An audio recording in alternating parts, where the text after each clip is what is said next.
Dahil nga po sa pagiging mayabang na naman ni Jordan Poole sa Washington Wizards ay pinaplano na nga po ng kanilang team na tanggalin ito ngayong season. Yan naman ang ating unang storya na aalamin na susundan ko na rin ang balitang pagkuha nga po ng Golden State Warriors kay DeMar DeRozan. Pag-uusapan na rin natin ngayon ang lumabas na trade kay Zach LaVine at ang naging laro ng Los Angeles Lakers kontra sa Memphis Grizzlies. Kaya mga idol, tara, umpisahan na natin to.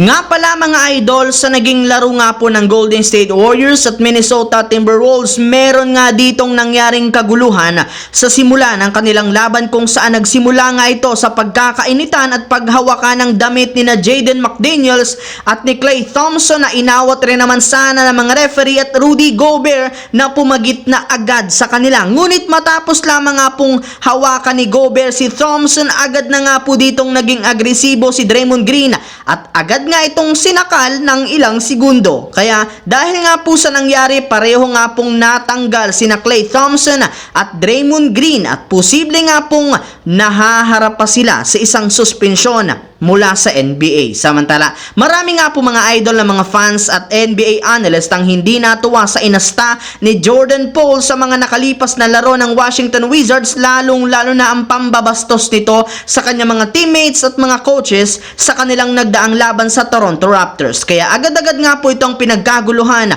ng mga fans. Maging ilang mga miyembro ng Wizards, unti-unti na nga pong napipikon sa ugali ni Jordan Poole. At dahil dyan, ay may lumabas nga pong balita ngayong araw na binabalaka na nga po ng ilang malalaking pangalan sa loob ng prangkisa ng Wizards na tanggalin o i-trade agad si Poole sa kanilang team ngayong season. Gayong isa nga ito sa nakakasira sa kanilang prangkisa since hindi nga po naging maganda ang kanilang simula sa pagkakaroon lamang nila ng 2 wins, 8 losses sa Western Conference. Samantala, pumunta naman tayo sa ating pangalawang storya sa pagkuha ng Golden State Warriors kay DeMar DeRozan at ang lumabas na trade sa pagitan ni Zach LaVine. Kasunod nga po mga idol ng maagang pagbagsak muli ng Chicago Bulls sa standings ng Eastern Conference, kumpirmado na nga pong pinaplano na ng kanilang front office na tuluyang buwagin ang kanilang kasalukuyang lineup. At kabilang nga po sa mga malalaro na binabalaka nilang unang i-trade ngayong season ay ang kanilang dalawang superstars na sina DeMar DeRozan at Zach LaVine. Kaya dahil dyan, kabi-kabilaan na nga pong mga nagsilabas ang kupunan ang gustong makipag-agawan sa pagkuha sa kanilang mga players sa pamamagitan ng trade. Isa nga po sa mga nabanggit na teams na makikipag-trade nga daw sa Bulls ay ang Golden State Warriors na posible nga pong kunin si DeMar DeRozan since sobrang nangangailangan sila ngayon ng isang superstar na tutulong kay Stephen Curry sa pagtatala ng puntos. Bale, nag-average naman nga po si DeRozan ngayong season ng 21.2 points, 4.5 rebounds per game, sapat na bilang kapalitan o kapalit ni Andrew Wiggins. Bukod nga po mga idol sa Warriors, napasama rin naman nga po ang Lakers sa mga kupunan na posibleng makipag-trade sa kanila. Gayong andito rin naman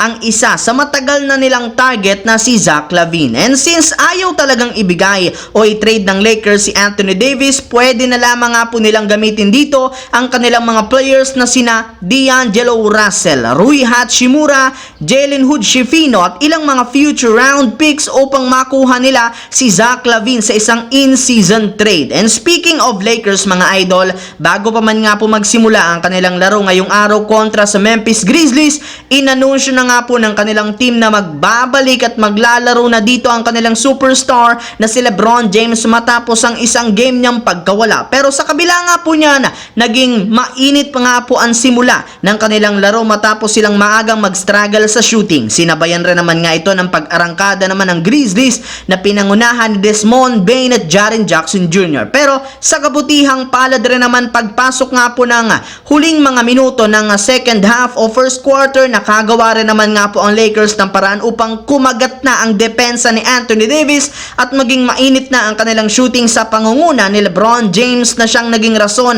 ng kanilang pagkapanalo.